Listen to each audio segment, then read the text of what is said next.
Hi. I thought I would try doing a little thing called Madduane's vinyl collection. We'll see how that goes. I just wanted to show you a couple records that I have and talk about them. First, a thing or two about vinyl. What I like about vinyl is, first and foremost, I like the size of the package. I mean, it may seem ungainly at first. CDs are convenient. Of course, CDs are now replaced by MP3s, which are very convenient. But CDs or MP3s can't do big, large-scale cover art like this. This is really a nice thing to have. These are that was a thing about rock back in these days. Was it was kind of an art form, and more than it is now, I think, and this was a big part of it. Packaging was part of the idea of it.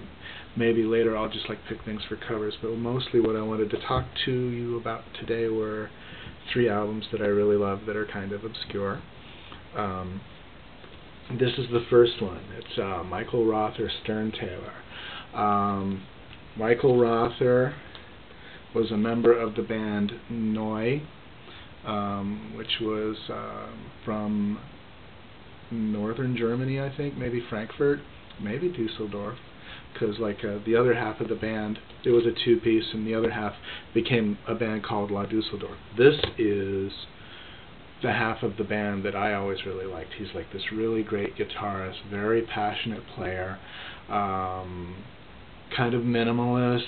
He does a lot of sustained notes, and but it's kind of surf music, and it's just really kind of spiritual sounding and very positive sounding music. It's one thing that I really like. Here is another really interesting record that you may not have heard of. Maybe you have, I don't know. It's the band Rain Parade, and it's their major label debut and swan song, Crashing Dream.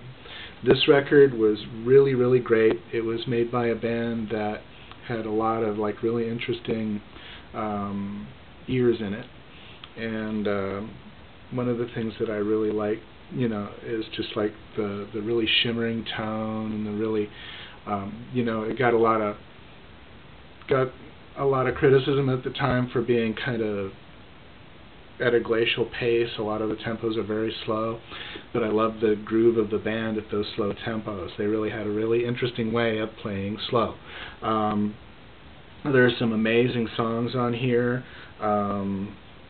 Depending on You, My Secret Country, the whole first side really. The second side is mostly good too. It's a really great record. They were dropped by the label the week this was released because it got bad reviews in the British press, which I think is really lame, because the label sunk hundreds of thousands of dollars in the band and gave them no chance to recoup it, based on critics from a market that wasn't really going to make or break this band and get them back their investment. I'm sure it was part of their business plan, but they shouldn't have given up that easily, and I think the band could have done really well. Just my personal opinion. T-Rex. Now, you probably know T-Rex, but you may not know this record. This is, they were a duo at this time. It was just these two guys. It was Mark and, was it Steve Peregrine took in these days? No, Mickey Finn. And between the two of them, they did all the instruments on the record. A lot of the record was just a 2-instrument record. It's kind of an early White Stripes kind of idea. But yeah, it was electric guitars and a lot of hand percussion and stuff.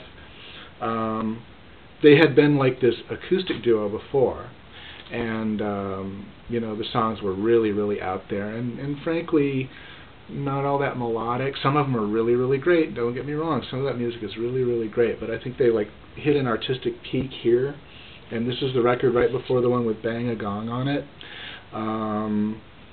And it's a really different record. Some places it rocks really hard.